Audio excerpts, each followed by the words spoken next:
It appears that Putin will get away with it, Trump will profit even more, and Ukraine will remain with its territories occupied by Russia and under a constant threat of Russia invading again. There was hope that at today's meeting, Trump and Zelensky would sign the minerals deal and that Ukraine would get security guarantees. But the talks resulted in nothing, and after a tense exchange, the Ukrainian president left the White House. Shortly before that, Vladimir Putin meekly stated that he is ready to trade Russia's rare earth metals with the West. What on earth is going on? In this video, I want to share my opinion on Putin-Trump negotiations about Ukraine.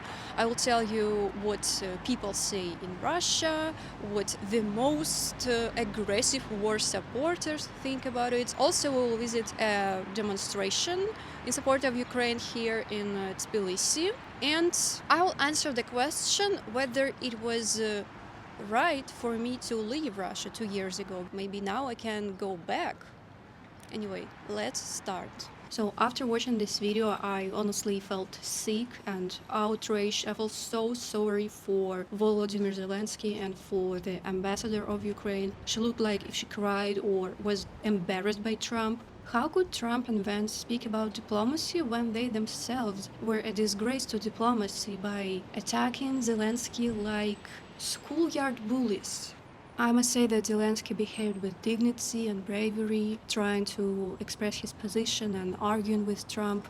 But I didn't expect such an outcome from this conversation. In the beginning of this invasion, I believed that the good will win over the evil, like in fairy tales. So in the ideal world, I want Ukraine to regain all its territories, including Crimea.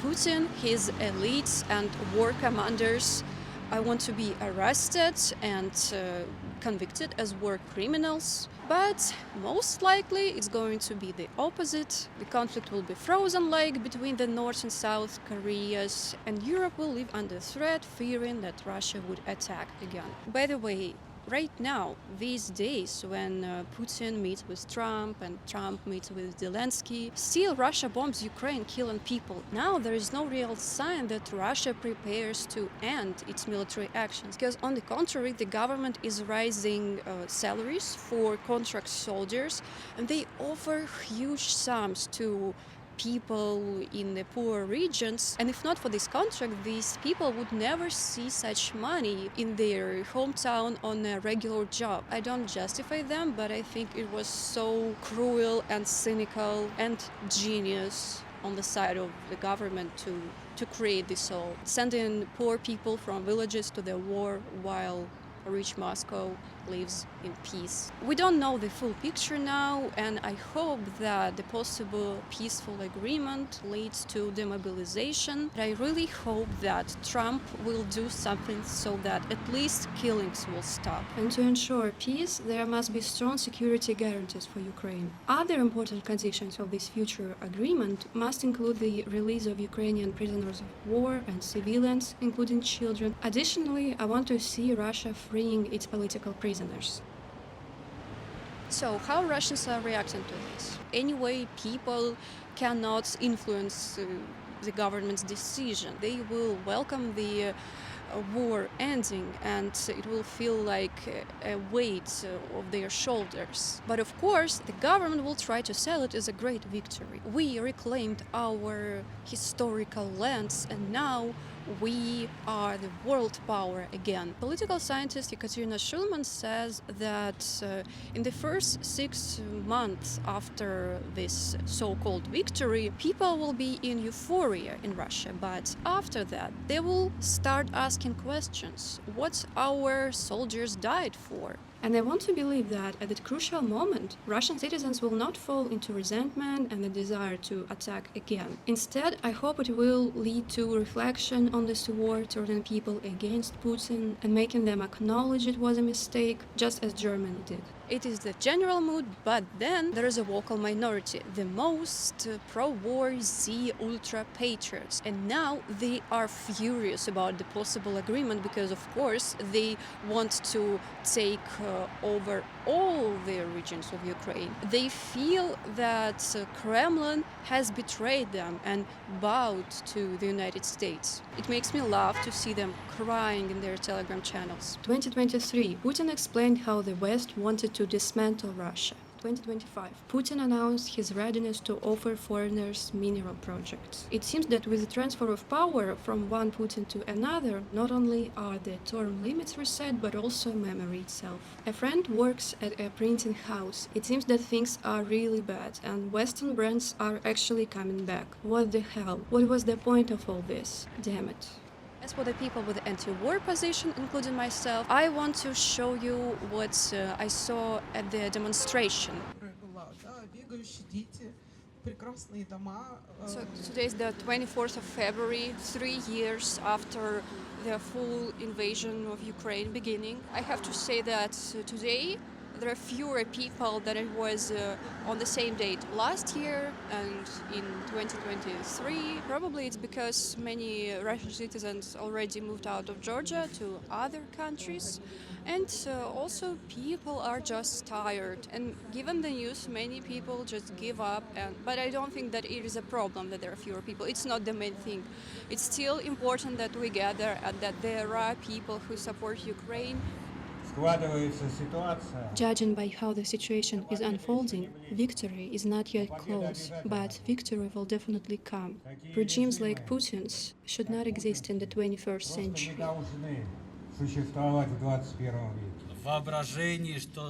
Putin thinks that he will go down in history, that he is a gatherer of lands, but I want him to see how all this will be trampled in history and how he will be remembered only as a murderer and a tyrant. I want him to be on trial. But honestly, I don't see any prospects for that in the near future, because there are no civil institutions left in Russia. Everything has been crushed over the last 30 years.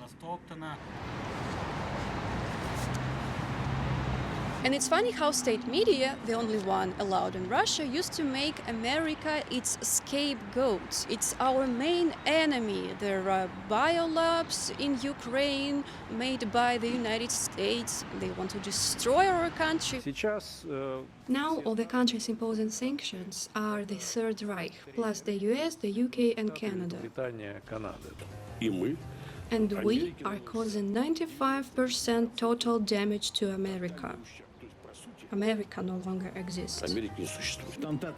Over there, it is a total ban on simply being human. Anyone who refuses to support LGBT can instantly be labeled as a fascist. The US long ago legalized the Church of Satan. Take a look, for example, at a satanic drag show for children over 10 years old.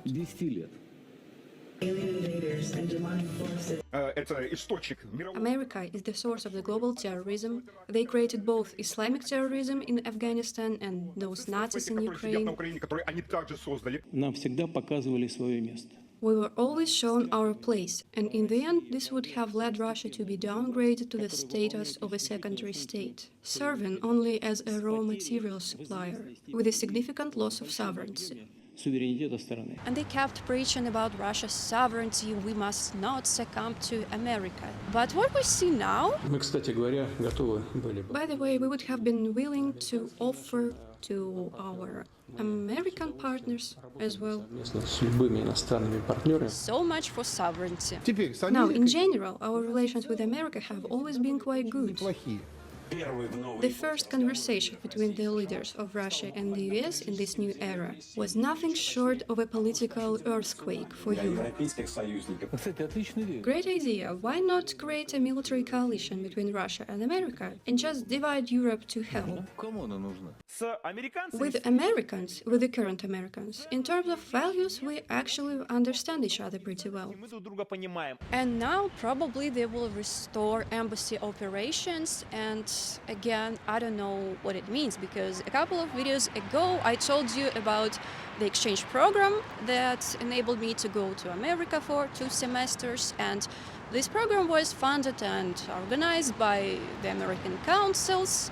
which now is designated an undesirable organization by the Minister of Justice. Will they bring such programs back? Of course, I'm all for cultural exchange. It will prevent Russia from isolation and help awareness and education, but it's so strange. Like America together with Europe used to be the unified West, but now we are fighting only with Europe.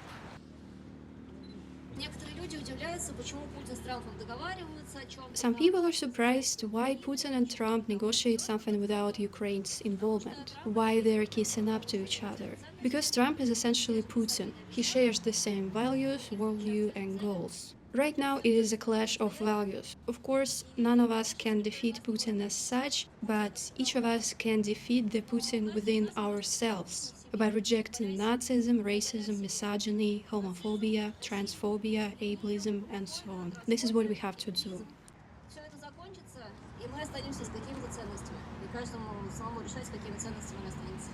And finally, will I return to Russia? Firstly, I left the country out of fear of going to jail for my words, and when I came to Georgia, I made sure I burned all the bridges, and in my videos I showed rallies in support of Ukraine. I spoke out against Russia and Putin, so I already said enough, and I shared with you once that the police came to my school searching for me or something. I don't know, like, it's definitely unsafe for me there now. And I don't think that they will call all these crazy laws back. Another reason why I would not want to come back in the nearest future, I would feel anxious and think that my future is unstable in Russia because, well, I think that this woman from the demonstration put it clearly. Putin has destroyed Russia as well. It's terrifying to watch the path my country is taking. Even if I wanted to return, I realized there is simply nowhere to go back to. He has destroyed the country, setting it back by decades. Right now, it is a place where criminals return, and they can kill anyone with complete impunity. I don't know how many decades it will take for life to return to normal.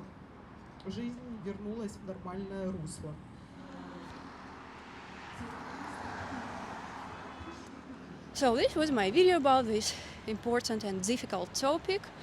Of course, the situation will change, and maybe I will have to make a follow-up video. I will be happy if this all leads to peace and Russia stops killing Ukrainians. But of course, I disagree with the fact that most likely Ukraine is about to lose its territories occupied by Russia. Anyway, I stay positive, sticking to my values. I wish Ukraine peace and prosperity, and I want Russia to be freed from this dictatorship. Thank you for watching. Like this video, write your comments about this whole situation, and goodbye.